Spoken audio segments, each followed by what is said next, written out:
Hey, I'm Cindy and I'm an endometriosis specialized dietitian with Endo, and I've been working in this space for over 7 years, and these are the most common recommendations I make to my endometriosis patients and why. Most of my clients come to me with the same 3 objectives: pain reduction, fertility support, and digestive symptom relief. So I'm going to give you the top 3 recommendations I make for all 3 objectives and why. Now, this is going to be a superficial overview because digestion, pain, and fertility are complex and everyone has a unique root cause. When it comes to fertility and digestion in particular, you really need to figure out what is at the root of the problem. So let's talk about the most common recommendations I make for pain reduction. The first objective is to start on a quality multivitamin.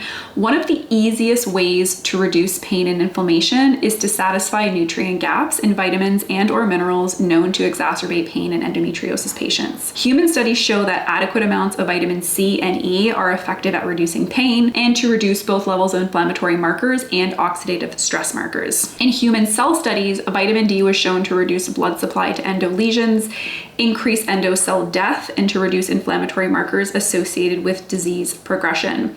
Severe pain was associated with vitamin D deficiency as well. In another study, 85.7% of women with endometriomas were shown to have low vitamin D, showing that vitamin D deficiency may be a risk factor for endometrioma development. Studies have also shown protective effects of B1, B2, B6, B12, and B9 against endometriosis development. Vitamin B1 specifically has been shown to reduce pain with periods as well as physical and mental symptoms associated with menstruation. Magnesium deficiency is associated with an increased risk of endometriosis, as well as higher levels of oxidative stress and less inflammation fighting capacity of the antioxidants in the blood. Zinc deficiency was associated with ovarian cyst development. Zinc deficiency was also so profound in endometriosis patients that some researchers suggest using it as a screening tool for endometriosis. And on top of all of this, zinc supplementation was also shown to be an effective treatment for period pain in non-endometriosis patients. My top multivitamin recommendation is the Endo Flare Care formula. This is the one that I formulated specifically with the endometriosis patient in mind. Some specifics as to why the Endo Flare Care formula is specifically formulated for endometriosis patients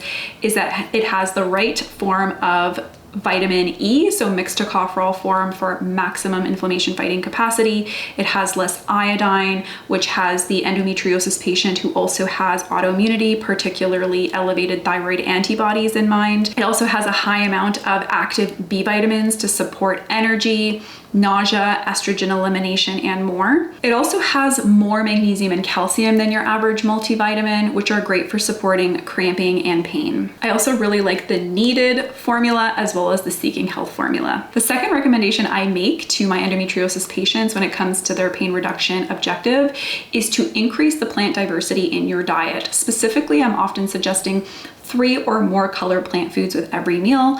The colors in our plant foods equates to the bacterial diversity in the large intestine. For a bunch of literature and more on the connection between endometriosis and the gut microbiome, see my previous videos about the new Endo research and the last one about the best diets for endometriosis. There's a lot of power in plant foods for endometriosis pain reduction, so I definitely encourage you to check out those videos. And the third recommendation I make when it comes to the pain reduction objective when it comes to endometriosis is specific to those who struggle to eliminate well, particularly through the bowels. This recommendation will vary based on the root of the problem, but I might suggest increasing the fiber content in your diet, drinking more water, at least half your body weight in ounces, exercising more regularly, and or trialing a prokinetic like ginger, Modal Pro, or motility activator to support timely elimination through the bowels. Slow movement of food waste and bacteria gives the body more of an opportunity to reuptake this waste and extra hormones that are tagged for excretion through the stools.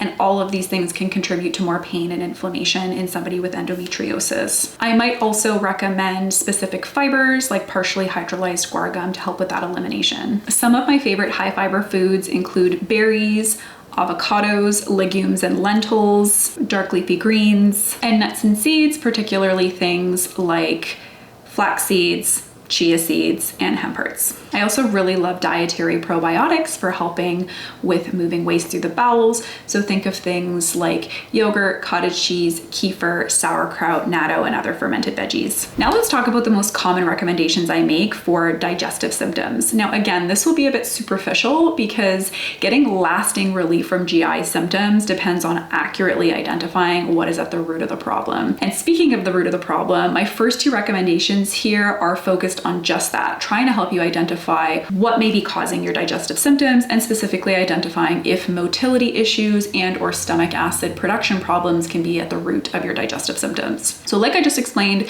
slow movement of food, waste, and bacteria gives the body more of an opportunity to reuptake these things and contribute to more pain and inflammation, as well as bloating and other uncomfortable digestive symptoms. When it comes to your stomach acid, low levels of stomach acid production due to chronic inflammation, inconsistent eating habits, nutrient deficiencies, and more can contribute to bloating, issues digesting or tolerating protein-rich foods, burping, belching, bad taste in the mouth, chronic constipation or diarrhea, and others. So one way to assess stomach acid levels, and it's not an overly clinically accurate test, but it can be helpful for at least giving you an idea of whether you may be struggling to produce adequate stomach acid. And this is the baking soda stomach acid test. So this test very simply requires you to mix a 1/4 teaspoon of baking soda into about 1/2 cup of water, take that down first thing in the morning before you've had anything to eat or drink, and just time how long it takes you to produce a burp. If you produce a burp within 3 minutes, that's usually a good sign. If you don't produce a burp within 3 minutes,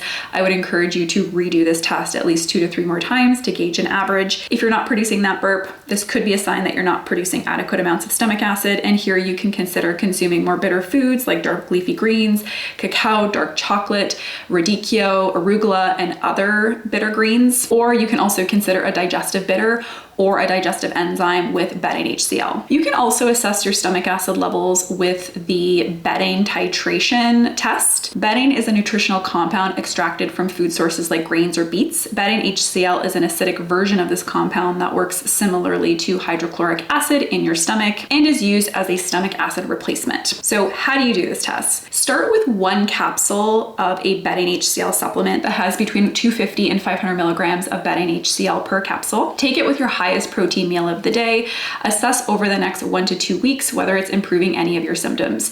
If you're experiencing a burning sensation or any other unpleasant symptoms with the use of the betaine HCl, discontinue immediately. If you don't notice any burning or uncomfortable sensation with the 1 capsule, then you would try again with 2 capsules, and you would continue this way until you reach a point where you start to feel the burning or uncomfortable sensation in the stomach. I would not go above 6 capsules a day, even if you're not experiencing that burning sensation. And I would recommend that you do this particular test under the supervision of a healthcare provider. You would continue to take 1 to 3 capsules with each meal if symptoms improve after you've assessed over the next 1 to 2 weeks whether you're seeing improvements. So in terms of assessing the transit time test, you're gonna wanna pick 1 of 4 options. So these include 8 charcoal caps, 2 tablespoons of sesame seeds, 3/4 of a cup of beets, or 3/4 of a cup of corn. You'll roughly wanna take one of these options down around the time of day when you're typically producing a bowel movement. So if that's in the morning, you'll want to try and find a way to include these things as part of your breakfast. The charcoal caps are the only option that you would need to take away from the meal. Each of these will present in the stool a little bit differently. So the charcoal will turn the stools black, the sesame seeds will show up as white dots in the stool, the corn will show up undigested, and the beets will give the stools a red tinge, almost like there's blood in the stool. So make sure you look for the first and last time they show up in the stool, and this is your transit time. So for example, if you're seeing them within 24 hours, but you're seeing them again 48 hours or 72 hours later, your transit time would be that 48 or 72 hours, whichever is the last time you've seen one of these things show up in the stool. And the third most common recommendation I make when it comes to the digestive symptoms specifically is to complement the fiber in your diet with a supplemental fiber. By far the best tolerated and gentle fiber that I recommend is sun fiber or a partially hydrolyzed guar gum. Start with a 1/4 teaspoon or a 1/4 scoop and taper up by that amount every 7 days until you reach a full scoop, and then just stay at that amount until you're able to increase the fiber content in the diet enough where the diet is fiber rich enough where you don't need to rely on a supplemental fiber. In general, as somebody with endometriosis, you do want to be aiming for a higher fiber diet. So my recommendations are to aim somewhere between 30 and 35 grams of fiber per day. Fertility with endometriosis is obviously very complex, and I do have a video coming out where I talk in depth about how to become pregnant with endometriosis. Today, I'll just give you my top 3 recommendations, and keep in mind, these recommendations may vary depending on what's causing or contributing to your self-fertility or infertility as somebody with endometriosis. So my first tip when it comes to the fertility objective is to support or replenish all immune supporting vitamins and minerals. Endo is a condition of immune dysfunction, and one way that endometriosis will hinder conception is through immune deficiency. So these vitamins and minerals specifically include vitamin A, D, iodine, selenium, zinc, omega-3s, and protein. My second tip when it comes to fertility is meal spacing and structure. You want to space your meals 3.5 to 4 hours apart, and you want to structure your meals to contain a protein, fat, and fiber. This is a super important objective for fertility, digestion, and pain reduction, because blood sugar balance is the foundation to balanced hormones, good digestion, healthy motility, good elimination, and lower levels of oxidative stress in the body. With dysregulated blood sugars that follow from irregular meal structure and spacing, you get more AGE production. AGEs stand for advanced glycation end products, and AGEs are what accumulate in the body and contribute to body aches, body-wide pain, high inflammatory markers in the body. They contribute to wrinkles and declining eyesight as we age, and many other visible and non-visible signs of inflammation. My third tip when it comes to fertility is to complete a cervical mucus tracking document. I will share an image here on the screen for you to screen grab or come back to. You want to calculate the sensation, the color change, and lubrication of your cervical mucus from your peak day, which is your day of ovulation, and 5 days prior. So each different color, each different sensation, texture, and change will have a different point value assigned. You want to add them up over 6 days, divide by 6, and if that cervical mucus score is under 6.7, then you might benefit from some cervical mucus support. Cervical mucus is extremely important for keeping sperm healthy and allowing for that sperm to move down that sperm superhighway, leading to the egg, which will hopefully lead to successful conception. This is something that you have control over, and you can work on improving the cervical mucus score with adequate hydration, movement, and supplemental supports like NAC Barrage or evening primrose oil, and things like Mucinex. Let me know if you have any questions about anything that we talked about in today's video, and I'll see you in the next one.